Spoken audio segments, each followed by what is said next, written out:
मध्य प्रदेश का यह वीडियो बहुत तेजी से पूरे भारत में हो रहा है वायरल। मोदी तक पहुंचाना चाहती हैं अपनी आवाज। आइए देखते हैं वायरल वीडियो।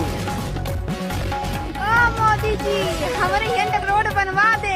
हम बताए थे अपना कहा सांसद यहाँ से 29 सीट में जीते हैं, अपना कहीं जिताए ही हमारे मध्य प्रदेश के लोग। तो अपना हमारे यहाँ के रोड तो बनवा दी। मध्य प्रदेश हमारे यहाँ के लोग ना सांसद विधायक कलेक्टर तक से मिल आए हैं, लेकिन केव नहीं सुनाता है, केव अकेले नहीं सुनाता है। हम सुनाए लागन, हम दिखाए थे वीडियो। अरे यहाँ के लोगन के चलत तक में परेशानी कितना ज्यादा आवत है। अपने बच्चे को देखिए हमारे यहाँ देख ले हालत इनकी हालत देख ले।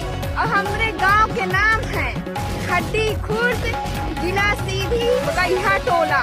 अरे जंगल तो काफ है, रोड तो चाहिए ना। यहाँ कितना बस पलटती है, बरसात में दाऊ हालत खराब होता है। तो हमारा अपील है अपना से ही, और सबसे अपील है मोदी जी तक बात जाए चाहिए। ठीक है।